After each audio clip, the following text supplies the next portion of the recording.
The evidence is already starting to manifest itself based off of this most recent news on platinum.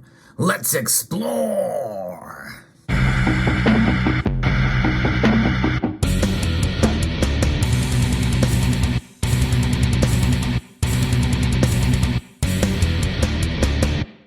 And it changes everything for platinum's price, as we have now just seen platinum's price break above $1,000 again. It's been a little while since that has happened last time, but this news that I'm going to share with you, I think, is further evidence that we may see the tables or the tides turn for platinum in its favor. So as we look at the markets right now, platinum's price is actually up a bit, and palladium's price is dropping a little. Now, we've seen palladium drop rather significantly. In fact, over the last couple of years, it's been sliced in half. That's right. And so platinum is making a move in the opposite direction, moving up. Right now, it's still about half the price of gold, as gold has been on quite a tear as of late.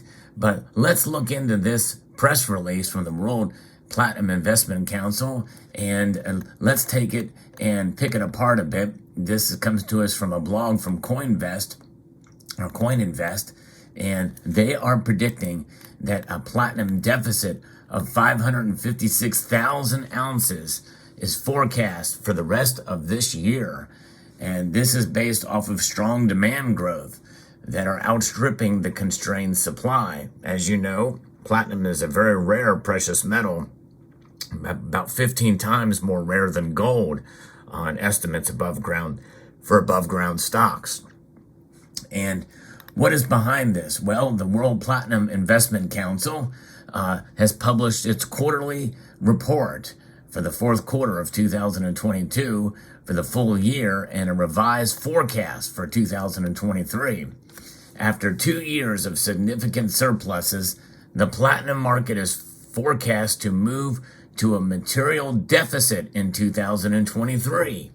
The change from the 776,000 ounce surplus in 2022, the forecast deficit of 556,000 ounces in 2023 is over 1.3 million ounces. This reflects a total supply remaining close to the weak levels of 2022, up only 3%. To 7,428,000 ounces, and strong demand growth of 24%. So what's happening? Well, supply has been down in 2022, and it's expected to remain weakened.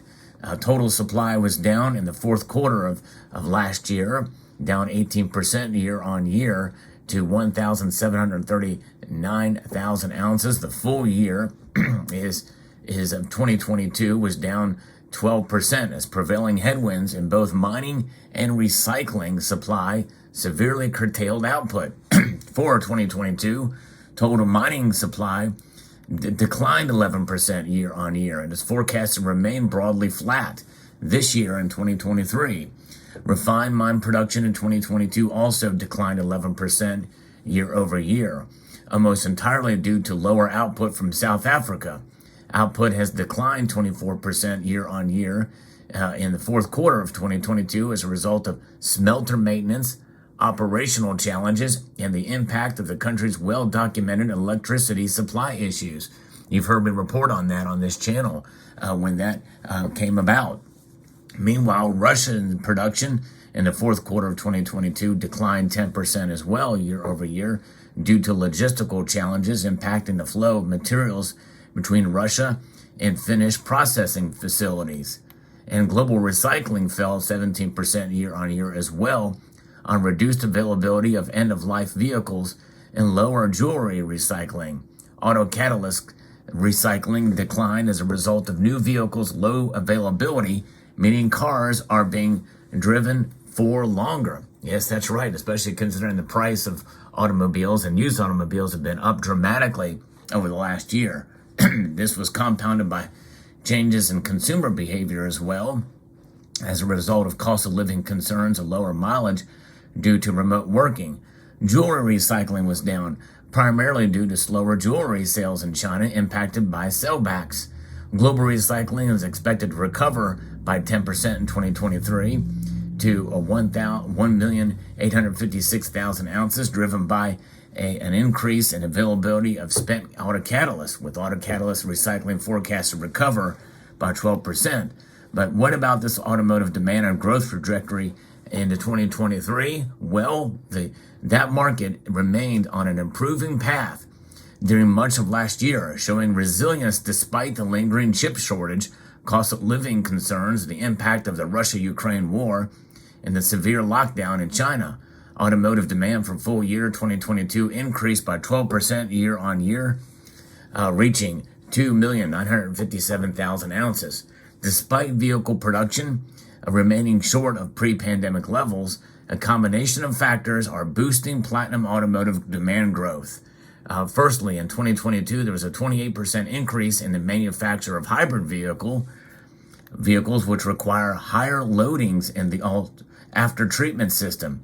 Secondly, tighter emission legislation, particularly in China, also resulted in higher loadings, especially in heavy-duty diesel vehicles.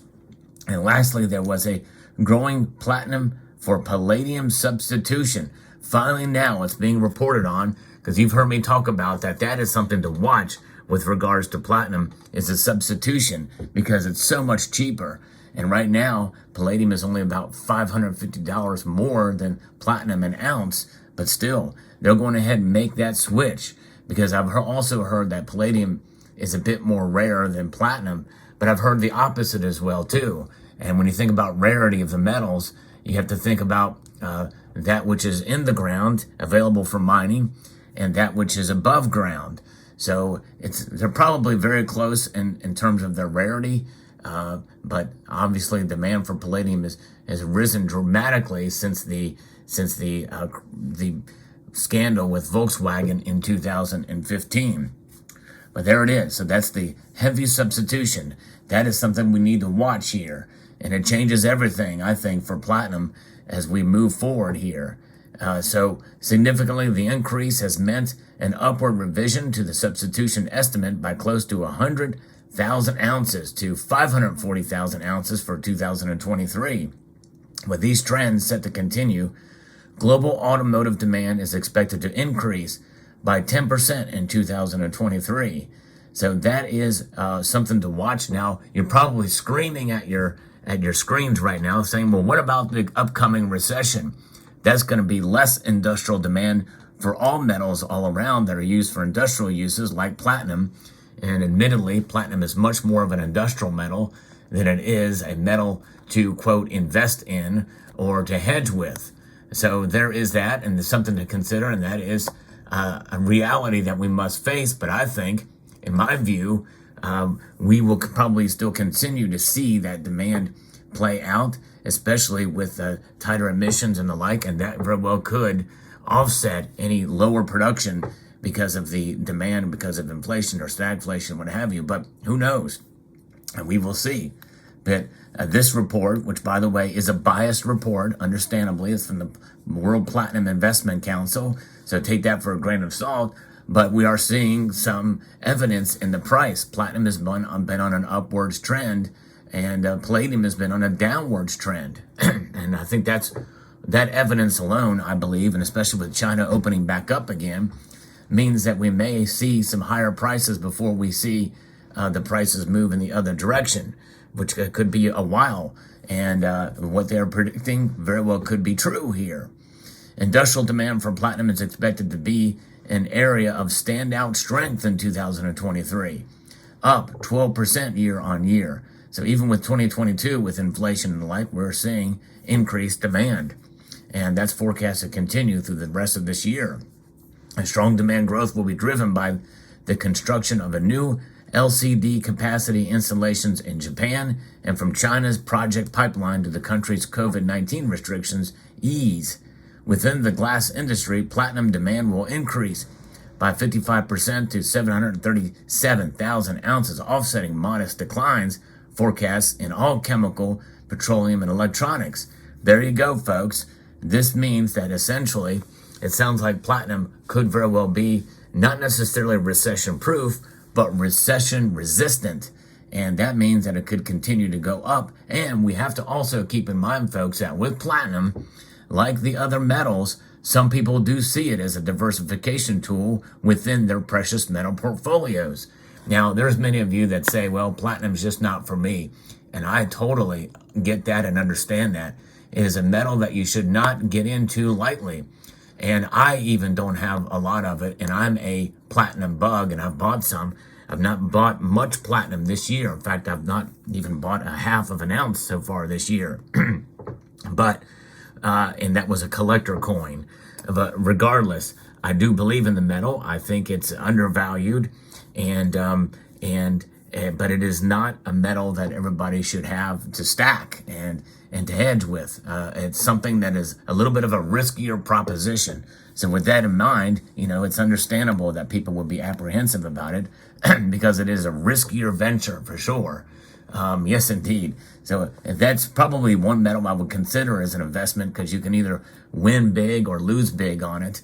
But nonetheless, approach with extreme caution based off of this report or anything else that I talk about. And I am a platinum bug for sure. I certainly am, admittedly so.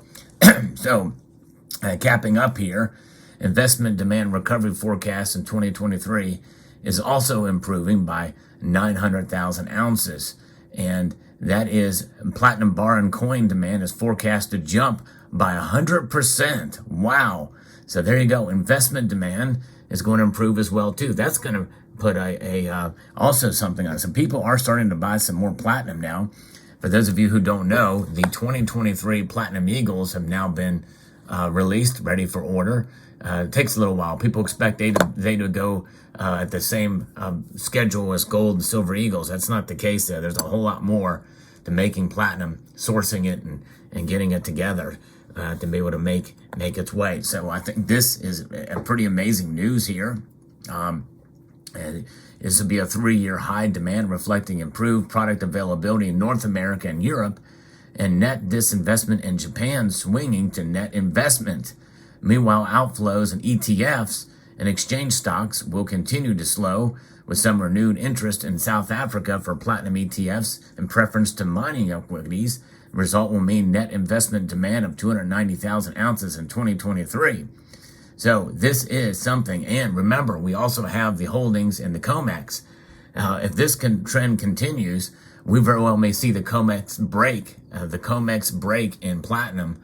If any metal is going to break it first, it's going to be platinum. There's no question about that.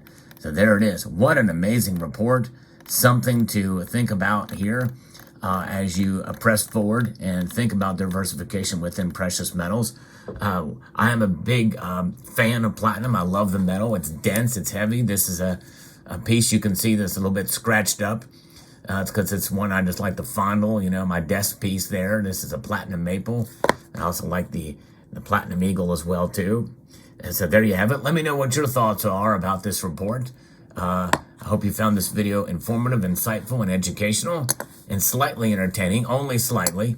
And I would like to extend a multitude of gratitude to you all for taking the time to watch, and to encourage you to please rate, share, comment, and subscribe.